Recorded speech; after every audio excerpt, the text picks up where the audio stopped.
One of the things that we discovered is that in the process of engaging in the learning journeys was that the return is a really important aspect of the journey that actually doesn't really show up.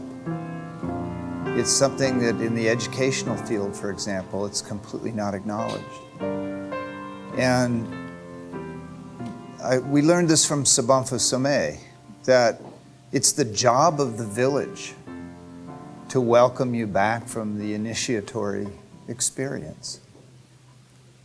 The village, when they would send the young people out to their rite of passage between being a youth and adult, the village would all come out to greet them coming back in, to acknowledge the transformation that the initiation produces. And without that, without the return, there's isolation, alienation, and depression. And what's interesting to me is when we give language to that is how often I've seen this look of knowing in people's eyes when they feel the woundedness of not being witnessed when they've gone through an enormous initiation or transformation in their lives, because we look the same, we talk the same, we've got the same habits, and people think we're the same. And yet something has happened and the journey is the emotional learning. When learning connects with the emotion, it goes deep. And that's why the journey is important. It's not theoretical, it's the affective, the experiential, and the emotional. And that's when it ties into you in a way. It grabs hold of you as you grab hold of the experience. And when you come home, like after coming back from Africa, after the rhino, the elephant, and the cheetah, or whatever the big five are, I can never remember, even your family's ready to move on, because there's no way to really express the feelings and emotions because we're asking the wrong question. We're asking, oh, what happened? How was your trip?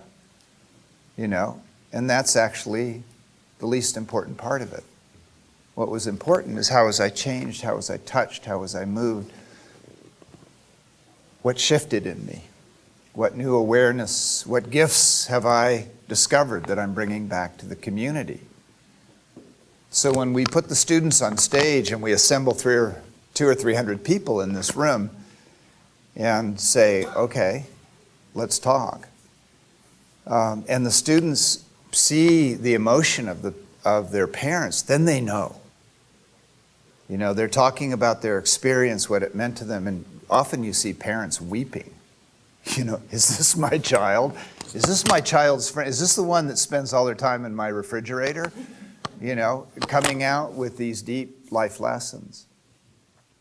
So there's 2 stages in the return that we've seen so far. And actually, this is obviously a continuum, but you land back home. And I think it was Barbara McAfee who said that, when you come back and they say, well, how was the journey? You say, fine, and I still love you. And that's it. That's all they need to hear, right?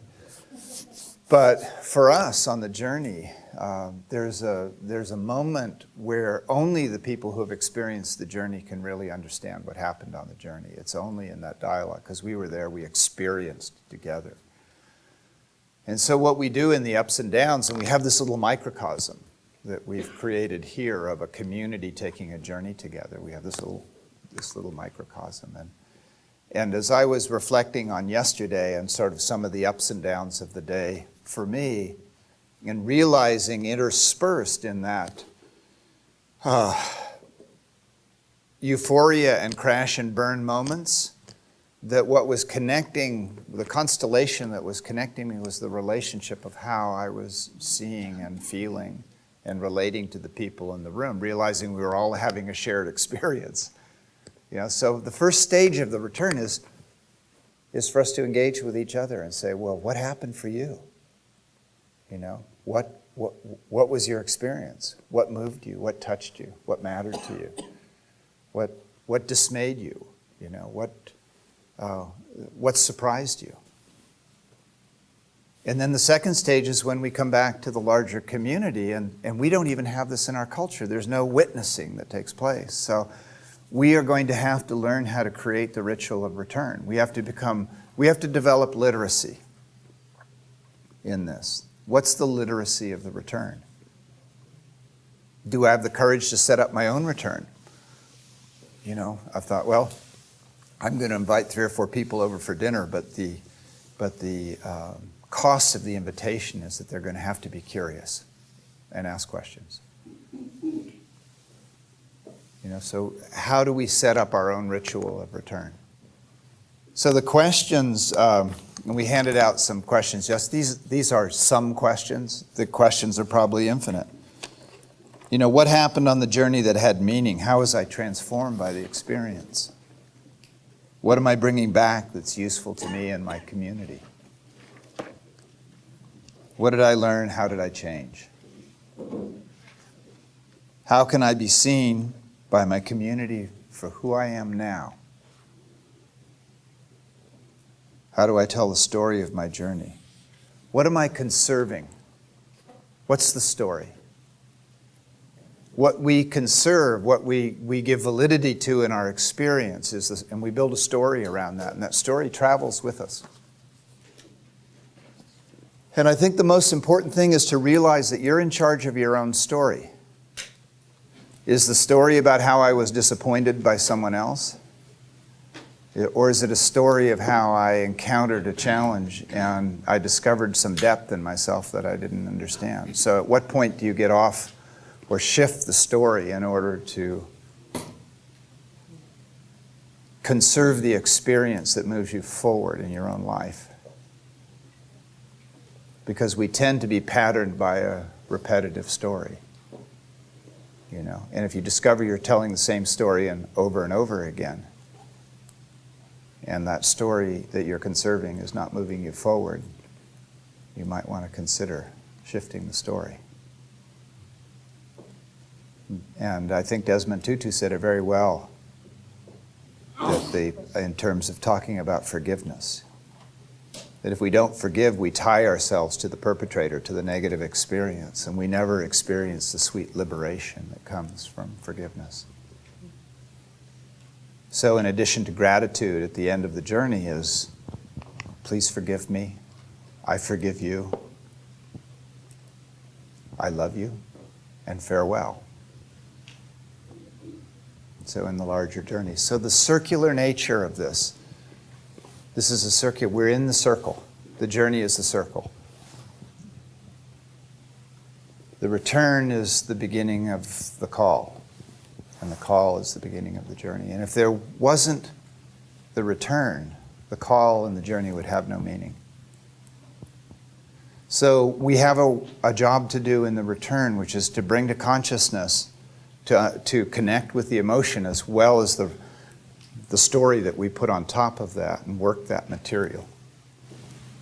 And we do that by figuring out what are the questions I need to ask myself in order to bear witness to my own experience, or as Angelus would say, tracking the 4 rivers. You know, how was I delighted? How was I surprised? How was I challenged? What's the 4th one? How was I deeply touched and moved? How was I deeply touched and moved? So we're exploring that, and in the learning field, we need to find a way to bring the return in to the process, which is about us, in a sense, for those of us setting up learning experiences, learning what happened on the experience that we set up. You know, so as teachers, we need to be curious, and that's one thing we're not doing. We're not curious enough.